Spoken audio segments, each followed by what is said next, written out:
Sir నాకు అవన్నీ వద్దు సార్. నేను సింపుల్గా అడుగుతున్నా, నీరు సముద్రంలోకి వెళ్తుంది, ప్రతి సంవత్సరం వెళ్తుంది. ఇది పోలవరం ప్రాజెక్ట్, ఇది స్పిల్వే.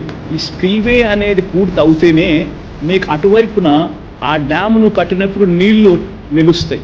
ఆ నీళ్లు డైవర్ట్ అయ్యి ఈ స్పిల్వే గేట్ల ద్వారా నీళ్లు బయటికి రావాలి. అలా రాకపోతే ఆ నీళ్లు ఎక్కడికి పోతాయి? చంద్రబాబు నాయుడు ఏం చేసినాడు, ఈ స్పిల్వే పనులు పూర్తి చేయలే, ఫౌండేషన్ లెవెల్లోనే ఆ స్పిల్వే పనులు ఆపేసినాడు. రెండో వైపున కాఫర్ డ్యామ్ కట్టడం మొదలు పెట్టాడు. అసలు ఎవడన్నా బుద్ధునోడు ఎవడన్నా కానీ ఇది చేస్తాడా? ఒక ప్రాజెక్ట్ కట్టేసరికి ప్రణాళికబద్ధంగా కట్టాలి. ఫస్ట్ స్పిల్వే అయిపోవాలి, so that diversion of water can take place when the coffer dam is put in place.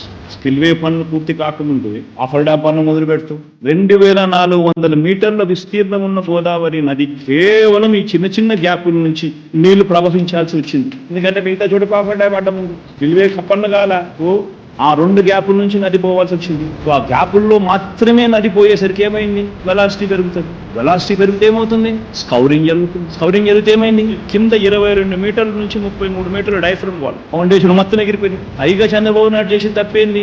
Upper dam లో ఒక వైపును మొదలు పెట్టినట్టుగానే మెయిన్ డ్యామ్ కూడా మొదలుపెట్టాడు. తప్పు ఆయన చేస్తే మన ప్రభుత్వం వచ్చిన తర్వాత ఈ తప్పులన్నీ రిపేర్ చేస్తూ అడుగులు పడ్డాయి. అత్యంత పారదర్శకంగా రివర్స్ టెండరింగ్ పిలిచి 865 కోట్ల రూపాయలు ఆదా చేస్తూ కాంట్రాక్టర్ను మార్చి స్పిల్వే పనులు పూర్తి చేసాం. స్పిల్వే అప్రోచ్ ఛానల్ పూర్తి చేసినాం. దిగువ కాఫర్ డ్యామ్, ఎగువ కాఫర్ డ్యామ్లోని గ్యాప్లకు సంబంధించి కాంక్రీట్ నిర్మాణం పూర్తి చేసినాం. హైడల్ ప్రాజెక్టుకు సంబంధించిన కీలక సొరంగాలు పూర్తి చేసినాం. ఇవన్నీ మనం చేశాం కాబట్టి 2021 జూన్ 11వ తారీఖున గోదావరి నదిని ఒక చారిత్రాత్మక ఘటం మళ్లించాం స్పిల్వే మీద నుంచి. దీనివల్ల 2022 జూలై 16న గోదావరి చరిత్రలో 26 లక్షల క్యూసెక్స్ వరద వచ్చినా కూడా కాఫర్ డ్యామ్ ఏమీ కాలే, స్ట్రక్చర్ నిలబడింది, నీళ్లు పోవడానికి ఇబ్బంది లేదు, స్పిల్వే గుండా నీళ్ళన్నీ కూడా బయట.